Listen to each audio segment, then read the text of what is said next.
जानगरे दिन ब दिन मेरे लिए पुरस्कार होता जा रहा था। मेरे ज़हन में एक मोहूम सा अंदेशा था कि जानगरे मुझे किसी मकसद के लिए इस्तेमाल करना चाहता है, मगर यह भी अंदेशा था, यानी मुमकिन था कि मेरा अंदाज़ा गलत हो। मैंने एक्सरसाइज की, इलेक्ट्रिक वाले मामले के बाद मैं इसमें कोताही नहीं करना चाहता था। मैं जिन हालात से दो चार हुआ था, मुझे किसी भी वक्त जिस्मानी मुकाबले की सूरत हाल पेश आ सकती थी। इसके अलावा भाग दौड़ की सूरत में जिस्मानी तौर पर फिट होना भी जरूरी था। 1 घंटे तक भरे पेट जारी रहने वाली वर्जिशों ने मुझे थका दिया। कनबोट एक मुतवातिर रफ्तार से चल रही थी और अब तक एक सीध में सफर करती रही थी, इसलिए मैंने अंदाजा लगाया कि इस बार शायद वो किसी खुशकी की तरफ जा रहे हैं। इन्हें अपनी मंजिल का इल्म था। किसी मुतहर्रिक हदफ का तहक्कुब करने की सूरत में इन्हें बोट की पोजीशन बदलना पड़ती। बोट तकरीबन 20 नाट की रफ्तार से सफर कर रही थी। ये खासी रफ्तार थी, मगर इंजन के आहंग से मैंने अंदाजा लगाया कि बोट इस वक्त मामूल की रफ्तार से सफर कर रही थी, वरना इसका शोर खासा बुलंद होता। मुमकिन है ये बोट 50-60 नाट फी मील घंटे की रफ्तार से भी चल सकती हो। जिन दिनों में लंदन में मैरीन इंजीनियरिंग की डिग्री हासिल कर रहा था, मुझे इस शोबे में होने वाली बात जदीद पेशरफ्तों का इल्म हुआ था। बाद साख्त के शिप एक मखसूस इंजन इस्तेमाल करके बेइंतहा तेजी से सफर करने की सलाहियत रखते थे। जापान ने एक नई तर्ज का इंजन बनाया था जो पानी को अंदर खींच कर फिर उसे प्रेशर से छोड़ता है। यह इंजन खास आबदोज के लिए था और मुस्तकबिल में इस किस्म के इंजन वाली आबदोजें सुपरसोनिक यानी आवाज से ज्यादा तेज रफ्तारी से पानी में तोड़ रही थी। मेरी यूनिवर्सिटी के तलबा ने एक खास एटमी रिएक्टर तैयार किया था। बड़ी जहाज़ों और आबदोजों के लिए बनाया जाने वाला ये रिएक्टर समंदरी पानी से हाइड्रोजन और ऑक्सीजन अलग करता था और फिर इस हाइड्रोजन और ऑक्सीजन को खास आमेजा बनाकर ईंधन के तौर पर इस्तेमाल किया जाता। खलाई रॉकेटों और ख़ास तौर से शटल से जाने वाले रॉकेट इस ईंधन से चलते हैं। इस तरह किसी बहरी जहाज़ या आबदोज को कभी ईंधन की कमी का सामना नहीं करना पड़ेगा और उसकी रफ्तार इंतहा से ज़्यादा तेज़ हो जाएगी। मुझे देखकर हैरत होती है कि एक तरफ मगरिब के बाशिंदे जनूनियों की तरह नित नई ईजादों और दरियाफ्तों में मगन हैं और दूसरी तरफ मशरकी अकवाम और ख़ास तौर से मुसलमान अपने हाल में मस्त हैं। इन्हीं हाल की परवाह है और न आने वाले मुस्तकबिल की। मुझे दोपहर का खाना दिया गया और इसके बाद रात का, मगर मेरी तलबी नहीं हुई, लिहाजा मैं डट कर सोता रहा। न जाने आने वाला वक्त कैसी मुश्किलें लाए, फिर सोने या आराम करने का मौका मिले भी या नहीं। सुबह वही मामूलात हो रहा है, हत्ता कि सफ़ेद फार्म गार्ड से मेरी मुंह मारी फिर हुई। साफाम खादम ने मुझे खबरदार किया था कि मैं आर्थर यानी इस गार्ड के मुंह न लगूं। वो बेहद सफाक शख्स था। साफाम जेम्स बोट पर एक कॉन्ट्रैक्ट के तहत मुलाजिम था। 2 साल बाद वो अपने इलाके अलाबार चला जाता। अलाबार अमेरिका की वाहिद रियासत है जहां साफाम अक्सरियत में है, मगर मुझे शुबा था कि ये लोग जेम्स को वापस जाने की इजाज़त शायद ही थे। वो इनके खतरनाक जराइम का ऐनी गवाह था और वो इस किस्म के लोग थे जो अपना हाथ बचाकर काम करते हैं, इंसानियत का नारा लगाकर इंसान कुशी करते हैं। वो अपने करतूतों के गवाह को कैसे छोड़ सकते थे। खैर ये जेम्स और इसका दर्द सर था। मुझे तो ये फिक्र लगी थी कि मरदूद जानगरे मुझे किस मामले में इस्तेमाल करना चाहता है। इस सारे दिन भी बोट एक लम्हा रुके बगैर चलती रही, बस इसका इंजन बदल दिया गया था। मेरा अंदाजा था कि बोट ने अपने मुस्तकर से कोई 1000 मील का फासला तय कर लिया था। खिड़की से आने वाली धूप से अंदाजा होता था कि हम जनूब मगरिब की तरफ सफर कर रहे थे। जाने हमारी मंजिल कौन सी सरजमीन थी, लेकिन मेरा अंदाजा था कि मंजिल अफ्रीका की सरजमीन पर कहीं वाक़ई थी। आने वाली रात खासी खुनक थी और मुझे अपने पतले से बिस्तर के एक तरफ तय किया रखा हल्का सा कंबल ओढ़ना पड़ा था। मेरा अंदाजा था कि हम खते इस्तवा से खासे फासले पर आ गए थे और गालिबन जनूब की तरफ आए थे, क्योंकि ये मई का महीना था और शुमाली निस्फ करे में इस वक्त गर्मी होती है, जबकि जनूब निस्फ करे में सरमा का आगाज हो जाता है। उनकी बता रही थी कि इस वक्त हम जनूबी निस्फ करे में हैं। अगले रोज सारे दिन भी जब बोट का सफर मुस्तकिल जारी रहा तो मुझे हैरानी महसूस होने लगी। क्या जानगरे अंटार्कटिका जा रहा था? बोट इस वक्त 2000 मील से ज्यादा का सफर तय कर चुकी थी। इसे सफर करते हुए कुछ 60 घंटे गुजर चुके थे। तीसरे दिन रात खाने के बाद 10 बजे के करीब मेरी तलबी हुई। मुझे बोट के अगले अरशे पर लाया गया था, जहां तकरीबन 50 के करीब फौजी यूनिफॉर्म में मलबूस अफराद अटेंशन खड़े थे और एक शख्स जो कर्नल की वर्दी में मलबूस था इन्हें मेगाफोन पर हदायत दे रहा था। इसके जो चंद जुमले मैंने सुने, ऐसा लगा जैसे वो इन्हें किसी फौजी मश्क के बारे में ब्रीफिंग दे रहा है। इसका आखिरी जुमला ये था, सामने आने वाले हर शख्स को कत्ल कर दो। इसके साथ ही मुझे अरशे तले उतार दिया गया। सीढ़ियां निचली मंजिल की तरफ जा रही थी और एक कैबिन में मुझे जानगरे के सामने पेश कर दिया गया। वो खिलाफे मामूल संजीदा और होश में नजर आ रहा था। यानी उसके पास किसी बिनते हवा या बिनते अंगूर का वजूद नहीं था। उसने भी फौजी वर्दी पहन रखी थी, लेकिन वो किसी किस्म के असलहे से लैस नहीं था। उसने मेरे साथ आने वाले शख्स को वापस जाने का इशारा किया। यूसुफ, कुछ देर बाद बोट हमें साहिल पर उतार देगी। उसने कहा, तुम इस मिशन में दिलो जान से शामिल होना है। इस तरह तुम जजीरे की कौंसिल की खुशनुदी हासिल कर दोगी। यह मिशन क्या है? तुम्हें एक हमले में हिस्सा लेना है और बेगुनाहों के खून से हाथ रंगने। मैंने तलखी से कहा, जंग में हमेशा बेगुनाह मारे जाते हैं। उसने फलसफियाना लहजा इख्तियार किया, अगर तुम इस हमले में हिस्सा नहीं लेना चाहते तब भी इसमें शामिल जरूर हो जाओ। मेरे लिए कौंसिल की खुशनुदी हासिल करना क्यों जरूरी है? इस तरह तुम शायद इलेक्ट्रिक से दोबारा मुकाबला करने से बच जाओगे और तुम्हें मुकम्मल तौर पर मेरे हवाले कर दिया जाएगा, यानी कुएं से निकलकर खाई में गिर जाऊं। मैंने दिल में सोचा और मुंह से बोला, तुम्हारी मर्जी, ये तुम्हारा दर्द सर है, लेकिन मैं किसी बेहुदा काम में हिस्सा नहीं लूंगा। फिर भी तुम्हें साथ रहना होगा। उसने गहरी सांस ली। मैंने उसे तंजिया अंदाज में देखा। क्या तुम्हें खौफ नहीं है कि मैं मौका से फायदा उठाकर फरार हो जाऊंगा? मैं चुपते हुए लहजा में बोला। चांदगरे गरूर से मुस्कुराया। यूसुफ, क्या हम तुम्हें इतने ही अहमक नजर आते हैं? कति नहीं। इसका मतलब है तुमने कोई ऐसा बंदोबस्त किया है कि मैं फरार न हो सकूं। उसने सर हिलाया। मैंने जो बंदोबस्त किया है तुम इसका सोच भी नहीं सकते। चांदगरे ने ताली बजाई। इसका अंदाज कदीम बादशाहों जैसा था। फौरन 2 गार्ड्स अंदर आए और मेरे दाएं बाएं खड़े हो गए। चांदगरे ने कोई इशारा किया तो एक ने मेरे दोनों हाथ पुष्ट पर करके पकड़ लिए और दूसरे ने अपना पिस्तौल मेरे सर से लगा दिया। उम्मीद है अब तुम मुजाहमत नहीं करोगे। चांदगरे मुस्कुराया। इसने अपने पास रखे एक धाती बक्स से एक गोल बेल्ट नुमा चीज निकाली, लेकिन यह बेल्ट से छोटी और साख्त में मोटी सी थी। चांदगरे ने इसे लाकर मेरी गर्दन के गिर्द लपेटा और फिर पीछे से उसका हुक बंद करके अपने पास मौजूद रिमोट नुमा आले का एक बटन दबाया। इस कॉलर नुमा शय से कट की सी आवाज आई। मुझे अपने रूंगटे खड़े होते हुए महसूस हुए। चांदगरे शैतानी अंदाज में मुस्कुराया। तुम्हें पता है ये एक बारूदी बेल्ट है और अगर तुम अब मुझसे 100 फुट से ज्यादा दूर गए तो ये बेल्ट फट जाएगी। नतीजे में तुम्हारी गर्दन जिस्म से अलग हो जाएगी। क्या ख्याल है, अब तुम फरार की कोशिश करोगी? उसने मेरी आंखों में आंखें डालकर कहा और मेरा जिस्म सनसना उठा था। अंदर कमरे में टीन के बक्स में आग भड़क रही थी और बाहर मेरी जान के दुश्मन आ गए थे। इन्होंने कमरे में होने वाली रोशनी देख ली थी, मगर अंधाधुंध अंदर आने से गुरेज किया। गालिबन वो बाहर लाशें देख चुके थे। मैंने उस्ताद की आवाज सुनी। वो दीवानावार गालियां दे रहा था। गालिबन उसकी सर्द मिजाजी हवा हो चुकी थी। वो हरामी असलहे वाले कमरे में घुसा है। इसने वहां आग लगा दी है। सब कुछ उजड़ जाएगा। उस्ताद, रकम वाला बक्स भी उधर ही है, मुजीब ने घबरा कर कहा था। रकम गई तेरी। उस्ताद ने एक नाकाबिले पयान जगह का जिक्र किया। अब ऊपर वालों को क्या जवाब देंगे? हमारी खाल उतर जाएगी। चौधरी साहब इधर आने वाले हैं। इस दौरान में मैं असले को जलने वाले संदूक से दूर कर रहा था। मेरी हमाकत ने मुझे मुसीबत में डाल दिया था।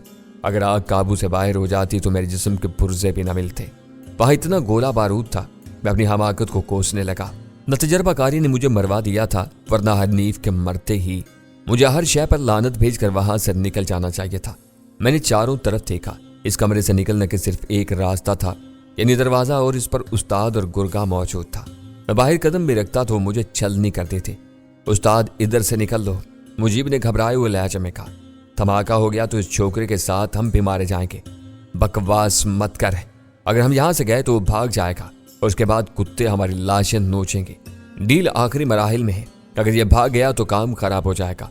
उस्ताद, अब भी सोच लो। धमाका हो गया तो भागने का मौका भी नहीं मिलेगा। मुजीब मनमनाया। उसकी बातें सुनने में मैं ऐसा मगन हुआ कि आग की तरफ से गाफिल हो गया। चारपाई की लटकती चादर ने आग पकड़ ली। शोलों की चमक ने मुझे चौंका दिया। मैंने बदहवासी में बिस्तर से चादर उतार कर जमीन पर मारकर बुझाने की कोशिश की, और जब यह काम करके फारिग हुआ तो चारपाई की जुबान ने आग पकड़ ली थी। इसके पास ही रॉकेट और दस्ती बम रखे थे। मैं आग की परवाह किए बगैर उन्हें उठाकर चारपाई से दूर रखने लगा। इस दौरान में मैंने कोई आवाज नहीं निकाली थी। दुश्मन मेरे बारे में जितना बेखबर रहता इतना ही बेहतर था। रॉकेट और दस्ती बम मैंने जलती चारपाई से दूर कर दिए थे, मगर मुझे खतरा था कि आग मजीद बेकाबू हो सकती थी। कमरे में धुआं भर रहा था। आग फैल रही है। मुजीब की आवाज लर्ज रही थी। यूसुफ, बाहर आ जाओ वरना मारे जाओगे, आलमगीर ने मुझे ललकारा। वो दुरुस्त कह रहा था। मैं अंदर रहता तो मारा जाता, लेकिन बाहर निकलने की सूरत में भी मेरा अंजाम इससे मुख्तलिफ न होता। मुझे जिंदा रखना शायद अब जरूरी नहीं था, क्योंकि मेरी जिंदगी का सबूत वो पहले ही जमशेद अली को दे चुके थे। अपने साथियों की मौत ने आलमगीर को मुश्तैल कर दिया था। मेरा फरार होना इनके लिए नाकाबिले बर्दाश्त था। اس کے مقابلے میں میرا مارا جانا ان کے لیے زیادہ قابل قبول تھا۔ مجھے ذرا بھی خوش فہمی نہیں تھی کہ مجھے نکل جانے کا موقع دیں گے۔ عالمگیر خبیث صفت شخص تھا، وہ جانتا تھا کہ میں زیادہ دیر تک کمرے میں نہیں رہ سکوں گا، مجھے باہر آنا ہی پڑے گا، اور تب وہ مجھے آسانی سے مار کر اپنے بڑوں کے سامنے سرخ رو ہو سکیں گے۔ یوسف اب بھی وقت ہے، اگر اسلحے کو آگ لگ گئی تو بچ نکلنے کا موقع بھی نہیں ملے گا۔ ہم دروازے پر کھڑے ہیں، ایک لمحے میں باہر ہوں گے، ضد مت کرو، باہر آ جاؤ، تمہیں کچھ نہیں کہا جائے گا۔ میں ہراساں نظروں سے چاروں طرف دیکھ رہا تھا۔ چارپائی اب پوری طرح آگ پکڑ چکی تھی اور اس کے شعلے پاس رکھی لکڑی کی الماری کی طرف لپک رہے تھے۔ کچھ دیر جاتی تھی کہ کمرہ جہنم بن جاتا اور میرا مقبرہ بھی۔ اچانک میری نظر دستی بموں پر پڑی۔ میرے لیے کوئی اجنبی چیز نہیں تھی، حسن علی نے مجھے ان کے بارے میں بتا دیا تھا، میں ان کے استعمال سے واقف تھا۔ ان پر نظر پڑتے ہی مجھے باہر نکلنے کی راز سمجھ میں آ گئی تھی۔ میں نے دستی بم کا جائزہ لیا۔ یہ روسی ساخت گرنیڈ تھے جن کی پن نکال کر انہیں پھینکا جاتا ہے تو یہ 5 سیکنڈ کے وقفے سے پھٹ جاتے ہیں۔ ایک بم لے کر میں دروازے کے پاس آیا، دستی بم کو بغور دیکھا، کہیں یہ 5 کے بجائے 3 سیکنڈ میں نہ پھٹ جائے اور میں اسے پھینکنے کی حسرت لیے مرحوم ہو جاتا۔ اس اسنا میں شعلے الماری تک پہنچ گئے تھے اور اب اس نے بھی آگ پکڑ لی تھی۔ میرے پاس غور و خوض کے لیے وقت بالکل نہیں تھا۔ میں نے اللہ کا نام لے کر دستی بم کی پن کھینچی اور 5 تک گن کر اس راہداری میں ممکن حد تک آگے پھینک دیا۔ مشکل سے ایک لمحہ گزرا تھا کہ اعصاب شکن دھماکہ ہوا۔ اس کے بعد ایک لرزہ خیز چیخ سنائی تھی۔ میں نے رائفل شانے پر لٹکائی اور پستول ہاتھ میں لیے زمین پر رینگتا ہوا باہر آ گیا۔ حسب توقع وہاں دھواں تھا، شکر ہے تاریکی بھی تھی، ورنہ دستی بم آگ لگا سکتا تھا۔ میں دوسرے کمرے کے پاس سے گزرا، دستی بم اس کے دروازے پر گرا تھا۔ اس میں ان دونوں نے مورچہ لگا رکھا تھا، ان کے پاس ہتھیار تھے۔ اچانک میرا ہاتھ کسی نرم سی شے سے ٹکرایا۔ یہ کسی کا ہاتھ تھا۔ میں نے ہڑبڑا کر پستول سیدھا کیا مگر وہ محض ایک ہاتھ تھا۔ جی ہاں، ہلکی روشنی میں یہ صرف ایک ہاتھ ہی تھا جو کوہنی سے ذرا اوپر کٹ گیا تھا۔ اس پر ایک سنہری گھڑی تھی۔ اس ہاتھ کا باقی جسم نہ جانے کہاں تھا، جانے یہ کس کا ہاتھ تھا، مجیب کا یا عالمگیر کا۔ باہر والا دروازہ کھلا تھا۔ میں اٹھ کر باہر کی طرف دوڑا تھا۔ عقب سے عالمگیر کی آواز آئی، بس اب ایک قدم نہ اٹھانا، رک جاؤ۔ میں بے اختیار ساکت ہو گیا۔ دروازہ 2 قدم آگے تھا لیکن یہ 2 قدم اٹھانے سے پہلے میرے جسم میں پگھلا ہوا سیسا اتر سکتا تھا۔ میں ہاتھ اوپر کرتے ہوئے گھوما۔ عالمگیر نے رائفل میری طرف تان رکھی تھی۔ مجھے حیرت تھی کہ اس نے وارننگ دینے کی بجائے میری پشت میں گولی کیوں نہیں اتارتی۔ میں نے اس کی طرف غور سے دیکھا۔ بے شک اس کے کپڑے خون آلود ہو رہے تھے لیکن اس کے ہاتھ سلامت تھے، یعنی بم کا نشانہ اس کا ساتھی مجیب بنا تھا۔ اس نے شفاق سی آواز میں کہا، پستول اور رائفل اتار کر میری طرف پھینک دو۔ رائفل کا رخ میری طرف تھا۔ یہ خودکار برسٹ مارنے والی رائفل تھی۔ ایک انگلی کی جنبش میرے جسم میں کئی روشن دان کھول سکتی تھی۔ مجبوراً میں نے پہلے پستول اور پھر رائفل اس کی طرف پھینک دی۔ اس نے رائفل کا رخ میری طرف رکھا اور احتیاط سے جھک کر میرا پستول اٹھا لیا اور اس کے اٹھاتے ہی اس نے اپنی رائفل پھینک دی اور وحشیانہ انداز میں ہنسا۔ تمہارا شکریہ۔ میں گرا تو رائفل کا میگزین نہ جانے کیسے نکل گیا۔ وقت نہیں تھا اس لیے مجبوراً تمہیں خالی رائفل سے دھمکانا پڑا۔ تم تو خاصے سعادت مند ثابت ہوئے۔ اپنی اس حماقت پر میرا سر پیٹ لینے کو دل چاہا مگر موت کو سامنے پا کر میرے حواس زیادہ ہی تیزی سے کام کرنے لگے تھے۔ میں نے مسکرا کر جواب دیا، تبھی تم نے گولی نہیں ماری۔ اگر رائفل کا میگزین نہ گرا ہوتا تو یقیناً اس وقت میری لاش یہاں پڑی ہوتی۔ اب بھی زیادہ فرق نہیں پڑے گا۔ اس نے پستول میری طرف اٹھایا۔ وہ سرد مزاج شخص سے ایک لمحے میں گولی چلا سکتا تھا۔ میں غوطہ کھانے کو بالکل تیار تھا مگر اس کی نوبت ہی نہیں آئی۔ قضا میری نہیں، اصل میں اس کی آئی تھی۔ اچانک عقبی کمرے سے آگ کا طوفان برآمد ہوا۔ دھماکے سے پہلے اس کی لہر نے مجھے اٹھا کر دروازے کے باہر پھینکا۔ زمین پر گرنے سے پہلے میں نے عالمگیر کو شعلوں میں گر کر دیوانہ وار چلاتے دیکھا تھا۔ پھر میں زمین پر گرا اور لڑکتے ہوئے صحن میں چلا گیا۔ میری چاروں طرف جلتے ملبے کی بارش ہو رہی تھی۔ گرنے سے چوٹیں آئی تھیں لیکن میرے حواس بیدار تھے۔ میں اٹھ کر بھاگا۔ عقب میں لگاتار دھماکے ہو رہے تھے۔ دروازے کے پاس پہنچا تو اتنا شدید دھماکہ ہوا کہ میں اچھل کر گیٹ کے بڑے سے ستون کے سامنے جا گرا اور پھر فوری طور پر اس کے عقب میں ہو گیا۔ چاروں طرف سلگتا ملبہ اور پتھر گر رہے تھے۔ اگر میں ستون کی آڑ میں نہ ہوتا تو یہ ملبہ مجھے سنسار کر دیتا۔ جب تک ملبہ برستا رہا اور دھماکے ہوتے رہے میں ادھر ہی تھپکا رہا۔ اندر موجود گولہ بارود پھٹ رہا تھا۔ اگر یہ سب ایک ساتھ ہی پھٹ جاتا تو مجھے وہاں سے بچ نکلنے کا موقع نہ ملتا۔ میرے بھی چیتھڑے اٹھ جاتے۔ عالمگیر کے انجام کے بارے میں مجھے کوئی شبہ نہیں تھا۔ اسے خود میں نے شعلوں میں گھرے دیکھا تھا۔ مجھے پہلے ہی دستی بم کا شکار ہو چکا تھا۔ 1 گھنٹے کے اندر اس جگہ پر موجود 5 انسان اپنی جان ہار چکے تھے، بلکہ 2 عدد تربیت یافتہ کتے بھی کام آئے تھے۔ یعنی ممکن ہے مرشد اور ارشد باللہ گروپ کے بڑوں کے لیے ان 2 کتوں کی موت زیادہ دکھ کا باعث ہو بنسبت ان 4 انسانوں کے जो इनके लिए काम करते थे वो कुछ इसी किस्म की ज़हनियत रखने वाले लोग थे। इस सारे हंगामे में मुझे खासे जख्म आए थे। चेहरों और हाथ पैरों से कई जगहों से खून रिस रहा था। अपने शाने पर मुझे खासी तकलीफ महसूस हो रही थी। शायद कोई चीज़ वहां लगी थी। मैंने हाथ से टटोला, हल्की सी सोजन थी। अब धमाके रुक चुके थे, अलबत्ता फिजा में शोलों की लपटें और चीज़ें फटने जैसी आवाज़ें आ रही थीं। मैंने सतून से झांका। मेरा ख्याल था मकान या कोठी मलबे का ढेर बन गई होगी, मगर वहां से कोठी सिरे से गायब थी और इसका मलबा कोठी के अहाते में यूं बिखरा था जैसे किसी ने कोठी के पुर्जे पुर्जे करके इसका मलबा बखेर दिया हो।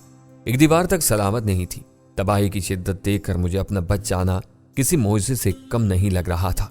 अगरचे ये इलाका सुनसान था और यहाँ पर खासे फासले पर कोठियां बनी थी, मगर यह मुमकिन नहीं था कि ये खौफनाक धमाके किसी ने न सुने हो। कुछ देर में यहाँ पर लोगों का हजूम जमा हो जाता। पुलिस भी आ सकती थी। हालांकि हमारी पुलिस ऐसी जगहों पर जाने से जरा गुरेज करती है जहाँ धमाके वगैरह हों। इसके बावजूद मुमकिन था कि कोई फर्ज शनास पुलिस मोबाइल इधर ही आ निकलती। इससे पहले मेरा यहाँ से निकल जाना बेहतर था। मैंने दरवाजे से बाहर झांका। एक अदर खुली जीप गेट के बाहर मौजूद थी और खाली ही नजर आ रही थी, मगर इन मुमकिन था वापसी पर 2 की बजाय ज्यादा अफराद आए हों और वो बाहर ही हों। इस सूरत में मेरा गेट से बाहर जाना हमाकत ही होती। कोठी का भी हिस्सा एक मैदान था जिसमें ज्यादातर झाड़ियां उगी हुई थी, मगर मसला 10 फुट ऊंची दीवार अबूर करने का था। एक अदद लकड़ी की सीढ़ी थी, मगर जब धमाके में पूरी कोठी पुर्जे पुर्जे हो गई थी तो वो बेचारी सीढ़ी कहाँ बची होगी। मैंने एक बार फिर गौर से दीवार का मुआयना किया, मगर शोलों की रोशनी के बावजूद वहां धुआं इतना था कि कोठी का अहाता साफ नजर नहीं आ रहा था। मैंने उठकर दीवार के साथ चलना शुरू किया। हर तरफ मलबा बिखरा था। कोठी के चारों तरफ जो दरख्त लगे थे वो भी मुतासर हुए थे। बेरी का एक दरख्त धड़ाधड़ चल रहा था। सामने वाले लान में भी खुश्क झाड़ियों ने आग पकड़ ली थी। मैं दीवार के साथ साथ चलते अकबी तरफ आया और यह देखकर मेरी बाँछें खिल गई थी कि वहां दीवार में एक छोटा सा खला हो गया था। शायद इधर कोई बम आकर लगा था, मगर मुआयना करने पर यह सुराख मेरी जिसामत से किसी कदर तंग साबित हुआ। मैंने इधर उधर देखा, फिर एक बड़ा पत्थर उठाकर सुराख के किनारे तोड़ने की कोशिश करने लगा। चंद मिनट में मैंने इतना बड़ा सुराख कर लिया था कि इससे बाहर आसानी से निकल सकूं। मगर इससे पहले कि मैं यहां से निकलता, मुझे पास ही किसी के बोलने की आवाज आई। बोलने वाला इतना नजदीक था कि किसी लम्हे भी इस तरफ आ सकता था। इस सुराख से निकलना अब भी आसान नहीं था। मुझे कुछ वक्त लगता और इस दौरान में वो आ जाते तो मुझे टांग से पकड़कर वापस खींच लेते या गोली मार देते। मैं 2 अफराद की आवाजें सुनी थी। इससे पहले कि वो इस जगह आते, मैं एक बड़े पत्थर की आड़ में हो गया था। एक पत्थर नहीं बल्कि मलबा गिरने से ढेर सा बन गया था और दीवार के साथ कुछ इस तरह की आड़ बन गई थी कि जब तक कोई सिर पर आकर ना देखता मुझे नहीं पा सकता था। मुमकिन है ये लोग इर्द गिर्द रहने वाले हों और धमाके सुनकर आए हों। मैंने जरा उम्मीद से सोचा, मगर फौरन ही मेरी उम्मीद पर पानी फिर गया। ये बदबख्त उसी गिरोह के गुर्गे थे। एक ने कहा, वो हरामी इधर ही होगा, तेरा दिमाग खराब है, इस जगह की हालत देख रहा है, वो भला बचा होगा। दूसरा बोला, मैंने खुद उसे गेट से झांकते देखा था। पहले ने इसरार किया, वो कोई और भी हो सकता है, हमारा साथी होता तो सामने क्यों नहीं आया। और ये देख, वो सुराख से निकल गया होगा। पहले ने सुराख पा लिया था, वो भी पिछले मैदान ही में होगा। चल उसे देखते हैं। वो ना मिला तो हमारी खैर नहीं है। हमारा क्या कसूर है? सारी जिम्मेदारी तो आलमगीर की है। वो मर गया तो हमारा कोई कसूर नहीं। चलकर कैसर को इतला देते हैं, वो खुद इस मामले को देख लेगा। हर वक्त हराम खोरी के चक्कर में न रहा कर फर्शनास अव्वल ने उसे झाड़ा। तलाश कर अपने बाप को, इसकी वजह से पूरे गिरोह पर आफत आनी है। पता है वो जमशेद अली का बेटा है। अभी वो मजबूर है।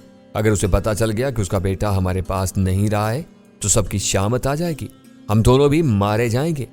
अच्छा यार, हरामखोर दोइम ने बादल नख्वास्ता कहा, पर इस सुराग से हम दोनों में से कोई नहीं गुजर सकता।